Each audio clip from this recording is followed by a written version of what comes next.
ফেরেশতা আল্লাহ তৈরি করে রেখেছেন।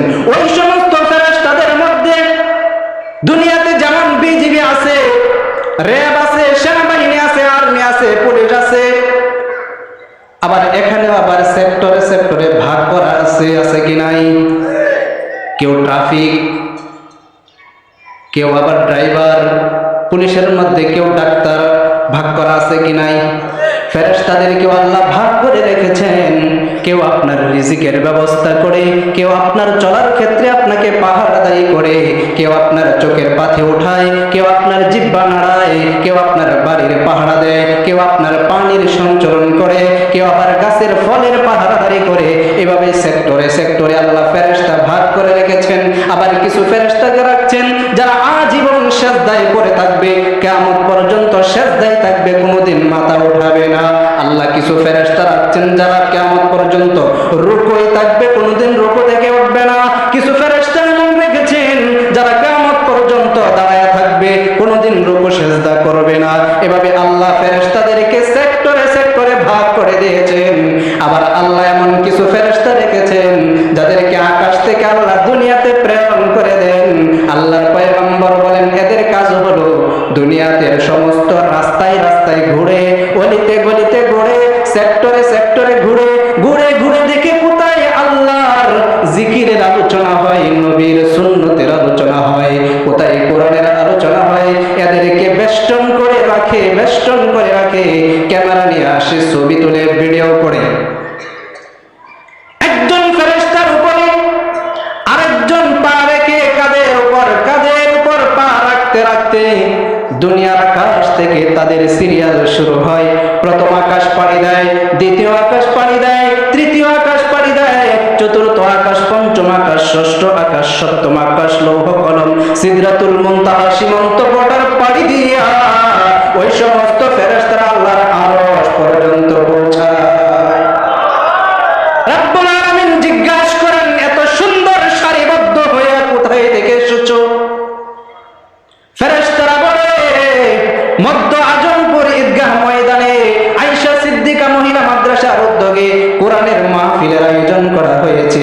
ওই জায়গায় আপনার কিছু বান্দারা বসে আছে, আপনার বরত্বের কথা শুনে, আজমতের কথা শুনে, আপনার পবিত্রতার কথা শুনে, আপনার ওয়াহদানিয়তের কথা শুনে, আপনার একাত্মবাদের কথা শুনে ওদেরকে ভিডিও করার জন্য ওই মধ্য আজমপুর ঈদগাহ মাঠ থেকে আপনার আরশ পর্যন্ত এসেছি।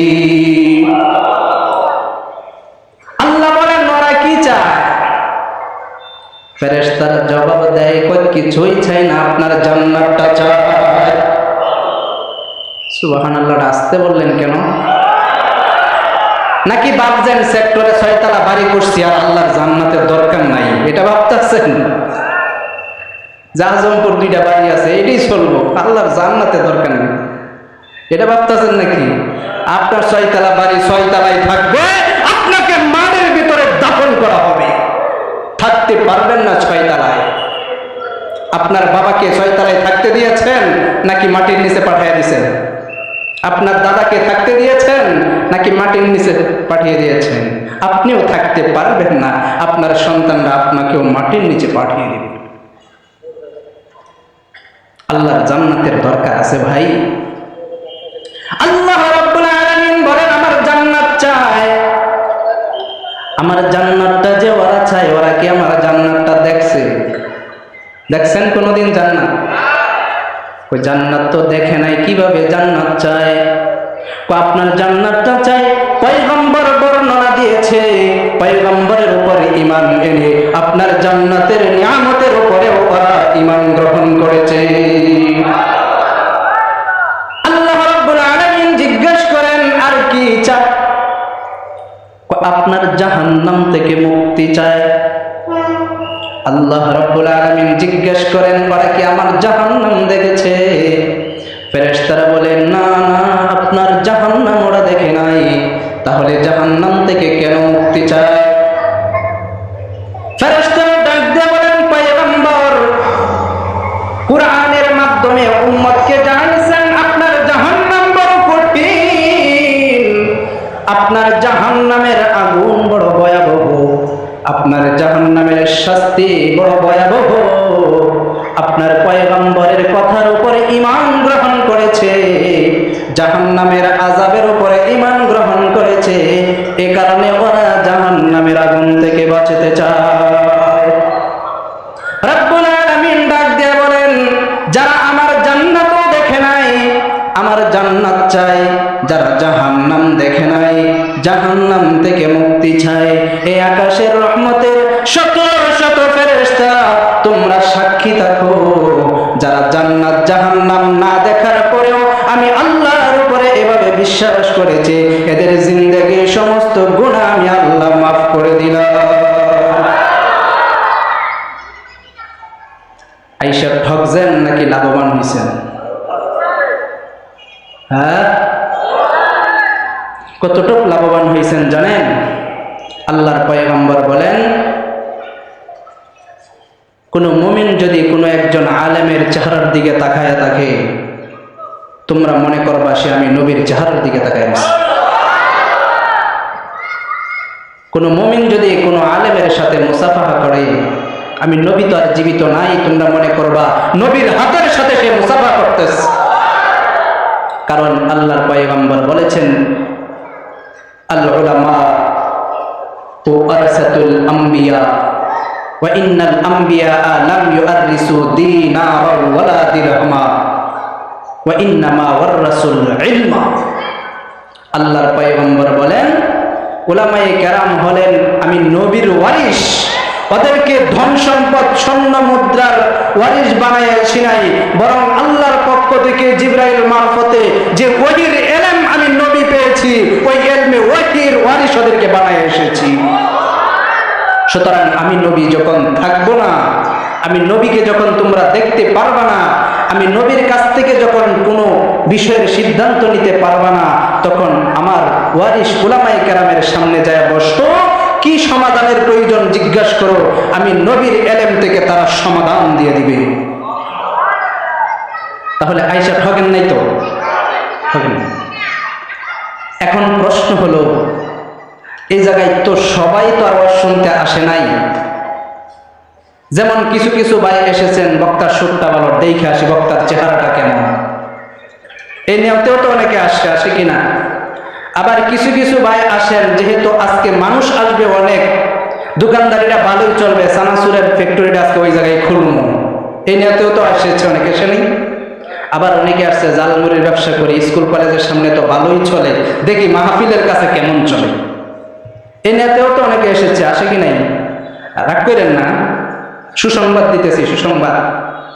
আল্লাহ রাব্বুল আলামিনকে ফেরেশতারা তখন ডাক দিয়ে বলেন, পরওয়ারদিগারে আলম, সবাই তো মাহফিল শুনতে আসে নাই, কেউ ঝালমুড়ি বেচতে এসেছে, কেউ চানাচুর বেচতে এসেছে, কেউ আবার বক্তার চেহারা দেখতে এসেছে, কেউ স্টেজের মাইক চেক করতে এসেছে, কেউ প্যান্ডেলের সৌন্দর্য দেখতে এসেছে। আপনি যে আমভাবে সবাইকে ক্ষমা করে দিলেন, সবাই তো কোরআন হাদিসের আলোচনা শুনতে আসে নাই। রব্বুল আলামিন ডাক দেয়া বলেন, ফেরেশতারা সাক্ষী থাক, আমার নেককার মুমিন বান্দাদের খাতিরে ওই মাহফিলে উপস্থিত সকলকে আমি আল্লাহ মাফ করে দিলাম। তাহলে শুননেওয়ালা, বলনেওয়ালা, দেখনেওয়ালা, বেচনেওয়ালা সবাই লাভবান হয়ে গেছে, ঠিক কিনা? যেমন ভাবে ক্ষতিগ্রস্ত হয় সুদ দেনেওয়ালা, সুদ নেওয়ালা, সুদ লেখনেওয়ালা, সুদের সাক্ষী থাকনেওয়ালা, সাহায্য করনেওয়ালা, যে কয়জন সুদের মধ্যে যে কোনোভাবে জড়িত, সমান গুনাহ ওদের হয়। ঠিক তেমনি ভাবে এই মাহফিলে যারা মাহফিল করছে, যারা বলে, যারা শুনে, যারা দেখছে, যারা বেচতে আসছে, যারা সৌন্দর্য দেখতে আসছে, সবাই সমান সবের অধিকারী হয়ে গেছে। ঠকি নাই তো ভাই? তাহলে আমরা এখন একটা দামি জায়গায় আছি। কোরআনের একটা আয়াত তেলাওয়াত করেছি, সূরা নহলের 90 নম্বর আয়াত, খুব দামি এক আয়াত। কেমন দামি? মুফাসসিরিনে কেরাম বলেন, এটা এমন একটা আয়াত, যদি কোরআনের অন্য কোনো আয়াত নাজিল নাও হইতো, এই একটা মাত্র আয়াত যদি আল্লাহ নাজিল করে নবীকে বলতেন সারা দুনিয়া ব্যাপী দাওয়াত চালায় দেন, একটা আয়াতে ইসলাম প্রতিষ্ঠা করার জন্য যথেষ্ট ছিল। এমন এক দামি আয়াত। ইন্নাল্লাহা ইয়া'মুরু বিল আদলি ওয়াল ইহসান ওয়া ইতা'i যিল কুরবা ওয়া ইয়ানহা 'আনিল ফাহশা'i ওয়াল মুনকারি ওয়াল বাগই ইয়া'ইযুকুম লা'আল্লাকুম তাযাক্কারুন। রব্বুল আলামিন বলেন, নবী গো, আপনি দুনিয়ার মানুষের সামনে এই আয়াত তেলাওয়াত করেন আর দুনিয়ার মানুষকে জানায়া দেন, আমি আল্লাহ 6টা বিষয় মানুষের সামনে তুলে ধরলাম। কেউ যদি এই 6টা বিষয়ের উপর আমল করতে পারে, দুনিয়ার সবচেয়ে দামি মানুষ সে হয়ে যাবে। কয়টা বিষয় ভাই? 6টা বিষয়। কয়টা? 6টা বিষয়। এর মধ্যে 3টা বিষয় হলো এমন যেগুলো আল্লাহ করতে বলেছেন, আর 3টা বিষয় এমন যেগুলো আল্লাহ নিষেধ করেছেন। তাহলে 3টা হলো ইতিবাচক আর 3টা হলো নেতিবাচক। 3টা হ্যাঁ, 3টা না। আসুন আমরা একটা একটা করে আলোচনা করি যে পর্যন্ত যাওয়া যায়। ইন্নাল্লাহা ইয়া'মুরু বিল আদল। আদলুন শব্দের অর্থ হইল ইনসাফ। কি ভাই? কথা বলতে হবে আমার সাথে। কি? বয়ান এভাবে শুনতে হবে যাতে আপনার মুখস্থ হয়, অন্য আরেক জায়গায় স্টেজে উঠাই দিলে যেন আপনিও করতে পারেন। এভাবে বয়ান শুনতে হয়। শুধু সুর শূন্য চইলা গেলে আমল করবেন কি? মনেও তো রাখতে হবে, মনে রাখতে হবে না? 1 নাম্বার ইনসাফ। কি ভাই? ইনসাফ। ইনসাফ কাকে বলে? আসরে পর বলেছি ইনসাফ কাকে বলে। ইনসাফ বলা হয় একটা জিনিস কেউ ক্ষতি করেছে, সমপরিমাণ তার বদলা নেওয়ার নাম কি? ইনসাফ। কুরআনে আল্লাহ তাআলা বলেন, ইন্নান নাফসা বিন নাফসি ওয়াল আইনা বিল আইনি ওয়াল আনফা বিল আনফি ওয়াল উযুনা বিল উযুন। কেউ যদি তোমাকে হত্যা করে, ইনসাফ হইল তাকেও কি করা? হত্যা করা। কেউ যদি তোমার একটা কান কাটে, ইনসাফ হইল তারও একটা। কেউ যদি তোমার নাক কাটে, ইনসাফ হইল তারও। কেউ যদি তোমার একটা আঙ্গুল কাটে, ইনসাফ হইল তারও। ইনসাফ কাকে কয় বুঝছেন তো? সমান বদলা নেওয়ার নাম কি? ইনসাফ। কেউ আপনার জমিনের আলকাইটা নিছে, আইল ছিলেন তো যে বাদ দে, যে ছোট রাস্তা আর কি, ছোট রাস্তা কাইটা নিছে 1 হাত। আদালতে বিচার দিচ্ছেন, আদালতের উচিত হলো 1 হাত উদ্ধার করা, আর না হয় তার কাছ থেকে 1 হাত দখল করা। বেশি কম বেশি করা যাবে না। আবার এটার নাম কি ভাই? ইনসাফ। বুকে হাত দিয়ে বলবেন, আমাদের সমাজে ইনসাফ আছে? আছে। টাকার জোর যার বেশি, ইনসাফ তার দিকে দৌড়ে বেশি। ঠিক কিনা? গরিবের দাম নেই। রাগ করতেছেন না? রাগ করেন না, সত্য যেটা বলতে তো হবেই। ইনসাফ যদি সমাজে থাকতো, কোনোদিন সমাজে ঝগড়া হতো না, ধনী গরিবে কোনোদিন দ্বন্দ্ব হতো না, কালো আর সাদায় কোনোদিন ব্যবধান হতো না, রিক্সা চালক আর বাস চালকের মধ্যে কোনোদিন ঝগড়া হইতো না, পাঁচতলা আর গাছতলা কোনোদিন ব্যবধান হইতো না, যদি ইনসাফ থাকতো। ইনসাফ নাই বিধায়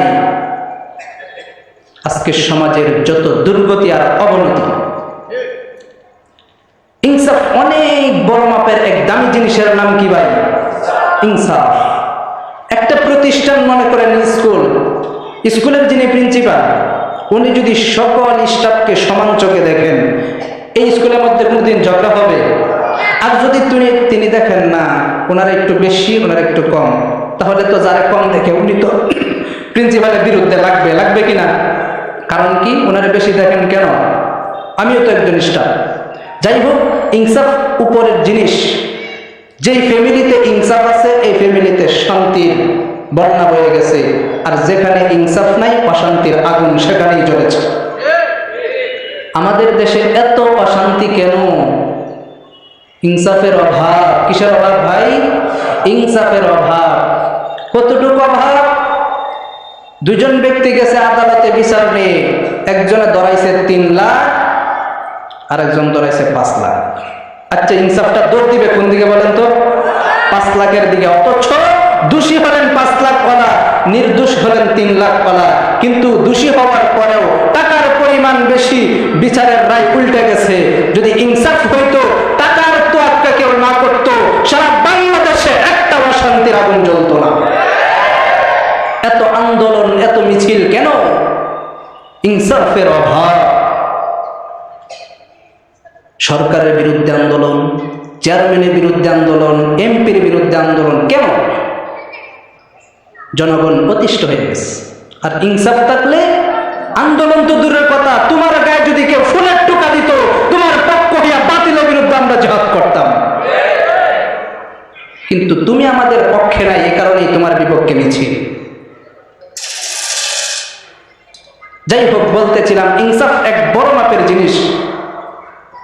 আল্লাহর নবী পৃথিবীতে এসেছিলেন ইনসাফ প্রতিষ্ঠা করার জন্য। কিসের জন্য? এইদিকে এইদিকে, ওইদিকে না, ওইদিকে কিছু নাই। জান্নাতের দরজা এইদিকে, ওইদিকে না। আল্লাহর নবী পৃথিবীতে এসেছিলেন কেন ভাই? ইনসাফ প্রতিষ্ঠা করার জন্য। কি প্রতিষ্ঠা করার জন্য? ইনসাফ প্রতিষ্ঠা করার জন্য আল্লাহর নবী দুনিয়াতে এসেছিলেন। নবীজি যখন মদিনায় গিয়ে ইসলামী রাষ্ট্র প্রতিষ্ঠা করলেন, নবীজির কাছে একটা বিচার গেছে, প্রসিদ্ধ ঘটনা। এরপরেও ইনসাফ বোঝানোর জন্য ঘটনাটা বলতেছি, অনেক জায়গায় আপনারা শুনেন। নবীজির কাছে বিচার গেছে, ইয়া রাসূলুল্লাহ, একজন ব্যক্তি চুরি করেছে, চুরির বিচার করেন। কার কাছে গেছে বিচার ভাই? কথা বলতে হবে। কার কাছে? নবীজির কাছে। কিসের বিচার?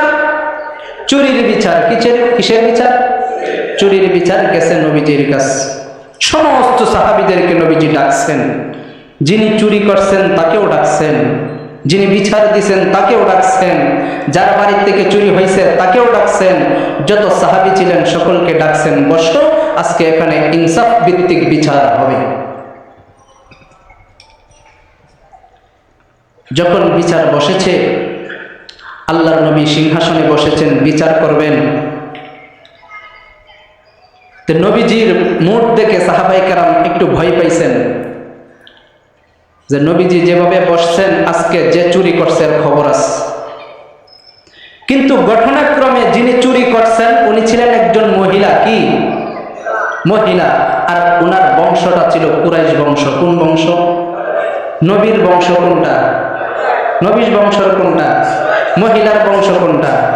একই বংশ হইল কিনা? সাহাবায়ে কেরাম ভয় পাইতেছেন, এই মহিলার বিচার যদি আজকে এখানে হয়, তাহলে আরেকজন ডাক দিয়ে বলে, উমর, অনেক সাহসী তুমি, কাফেরদের বিরুদ্ধে বহুত যুদ্ধ করেছো, বাতিলের বহু হাত তুমি ভেঙেছো, নবীজির সাথে তোমার অনেক খাতির, নবীজি তোমাকে অনেক ভালোবাসেন। ওমর, তুমি যাও নবীজির কাছে এই কথাটা জানাইয়া আসো। মহিলাটা কুরাইশ বংশের। ওমর বলে, হাজার হাজার কাফের সামনে এনে দাও, আমি তাদের সাথে জিহাদ করতে পারবো, তাদের সাথে আমি লড়াই করতে পারবো। কিন্তু নবীজি এখন যে অবস্থায় আছেন, নবীজির সামনে যাওয়ার মতো সাহস আমি উমরেরও নাই। উসমান, তাহলে তুমি যাও, নবীজির 2টা কন্যা সন্তান তোমাকে দিয়েছেন, বড় আদর করেন নবী তোমাকে। উসমান, তুমি যাও। নবীজি বলেন, 2টা কেন? নবীজির 4টা সন্তান যদি সবগুলাও আমারে দেয়, নবীজি এই মুহূর্তে যে মোড়ে আছেন, নবীজির সামনে যাওয়ার সাহস আমি উসমানের নাই। আলী, তুমি যাও। তুমি একদিক দিয়ে নবীজির চাচাতো ভাই, অন্য দিক দিয়ে সাহাবী, আবার আল্লাহর পয়গম্বর তোমাকে বাবুল ইলম, মদিনার ইলমের দরজা উপাধি দিয়েছেন, তোমাকে আল্লাহর নবী অনেক ভালোবাসেন। আলী, তুমি যাও।